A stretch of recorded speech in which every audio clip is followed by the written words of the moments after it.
ഓച്ചിറ അമ്പലത്തിൻ്റെ മുന്നിൽ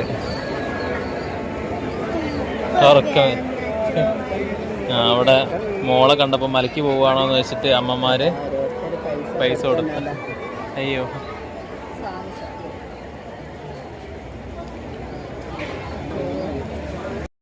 ഓച്ചിറ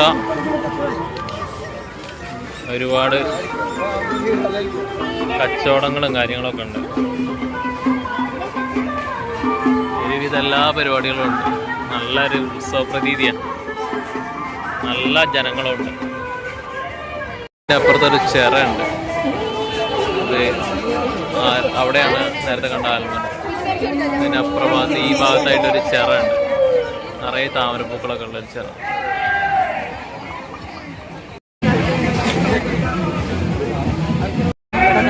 ഇവിടെയുണ്ട് ഒരു ആല്.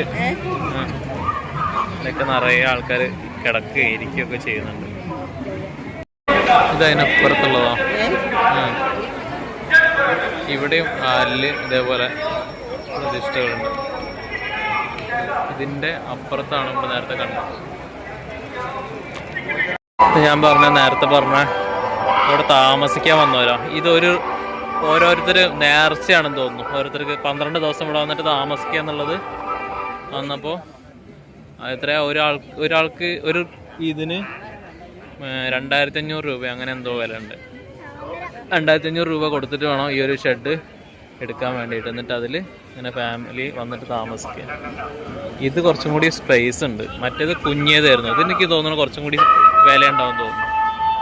അതേപോലെ ഇതാണ് ഒരു ഓച്ചിറ. ചിറയാണ്, വലിയൊരു ചിറയാണ്. നിറയെ താമരയൊക്കെ ഉണ്ട്. നല്ലൊരു ആംബിയൻസ് അവിടെ. നല്ല ജനങ്ങളാണ്. നല്ല ഒരുപാട് ആൾക്കാരുണ്ട്. നല്ല തിരക്കാണ്. ഫുള്ള് കച്ചവടങ്ങൾ പൊടിക്കുക. ഫുള്ള് കച്ചവടങ്ങളാണ്.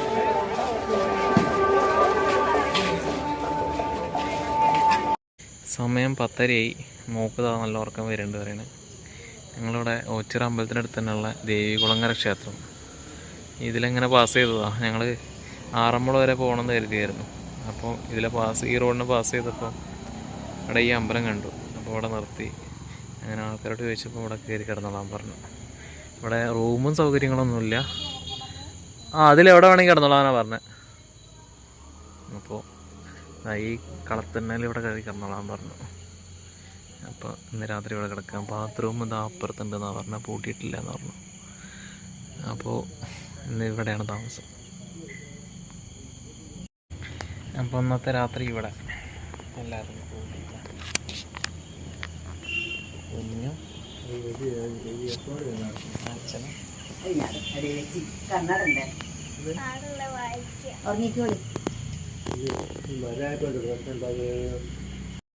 സമയത്ത് ഞായറാഴ്ച 4:50. മോള് അവിടെ കിടന്ന് ഉറങ്ങുക. അച്ഛനും അമ്മ അപ്പുറം കുളിക്കാൻ പോയിട്ടുണ്ട്. അമ്പലത്തിൻ്റെ നട തുറന്ന് വിളക്കൊക്കെ വയ്ക്കുന്നുണ്ട്. ഇവിടെ തൊഴുതിട്ട് ഞങ്ങളിങ്ങനെ പതുക്കെ ഇറങ്ങും. ഞങ്ങളിവിടെ കയറി തൊഴുതു, പ്രാർത്ഥിച്ചു, ഉള്ളിലൊക്കെ കയറി തൊഴുതു, കുളിച്ചു. ആ നിളമോളും കുളിച്ചു. ഇനി ഇവിടെ നിന്ന് നേരെ തിരിക്കുകയാണ്.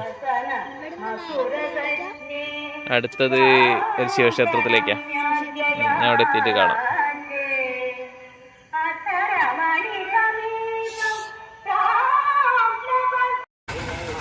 ചെങ്ങന്നൂർ മഹാദേവ ക്ഷേത്രം.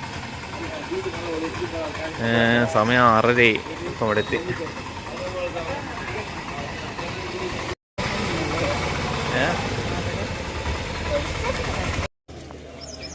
വലിയ അമ്പലമാണ് ചെങ്ങന്നൂർ.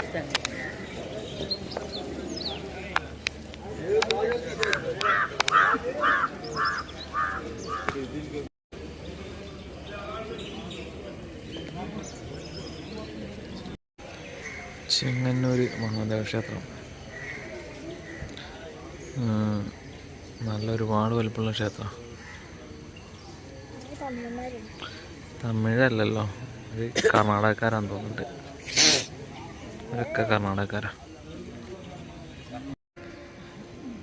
പെണ്ണുങ്ങളല്ലേ?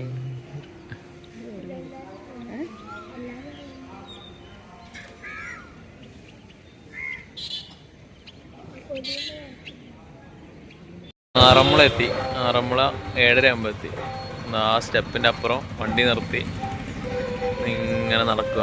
അമ്പലത്തിൻ്റെ മുൻഭാഗം ഈ ഭാഗത്താണ്. നമ്മളവിടെ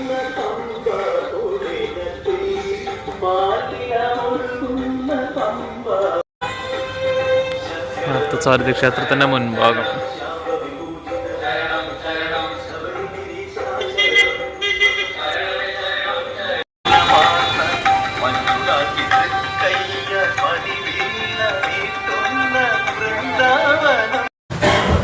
ആറന്മുള ഫുഡ് പറഞ്ഞത് ഇഡ്ഡലി വട. ഇനി കുഞ്ഞിന് മസാല ദോശ വരാണ്ട്, അമ്മയ്ക്ക് അപ്പം വരാണ്ട്, അച്ഛന് മസാല ദോശ. കുഞ്ഞുവിൻ്റെ മസാല ദോശ എത്തി. അമ്മയ്ക്ക് അപ്പവും കടലക്കറിയും.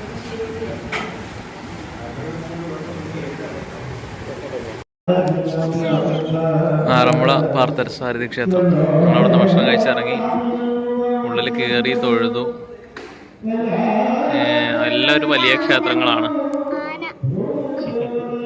അതാ അവിടെ ഒരു ആന നിൽക്കുന്നുണ്ട്. അടുത്തെത്തിയിട്ട് വേറെ കാണിക്കും.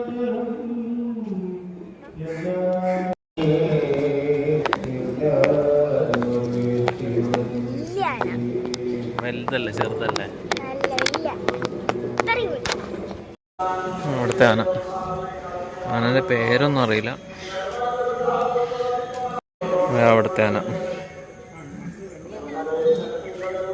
ആനൻ്റെ പേരൊന്നും അറിയില്ല.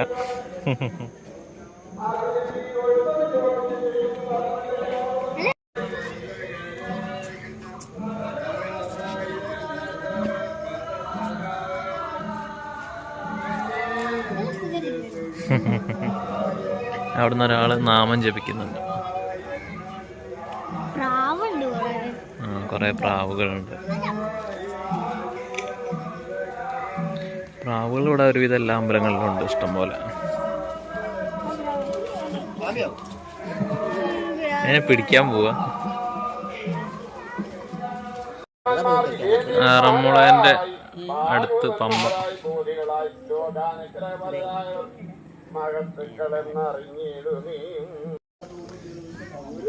നടന്നോ?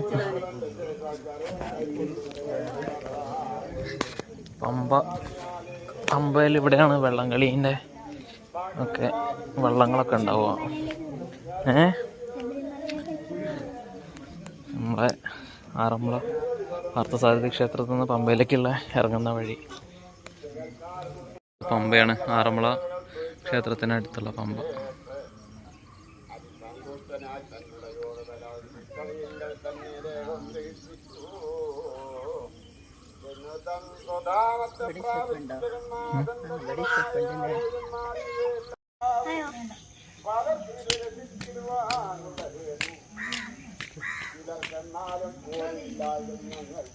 പതുക്കെ പോയാ മതി.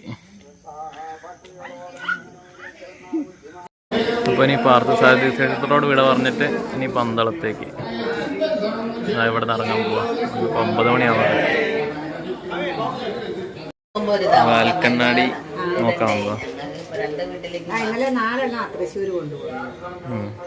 അങ്ങനത്തെ അതിന് ഇതിനൊക്കെ 4000.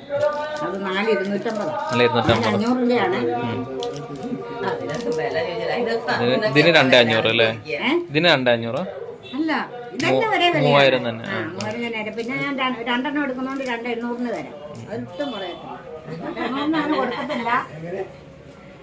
ആറന്മുളയിൽ നിന്ന് പോന്ന് പന്തളത്തെത്തി.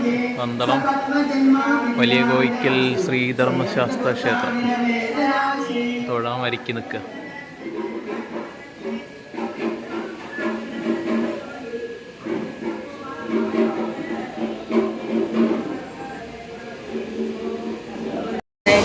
പന്തളത്തെ പമ്പാ നദി.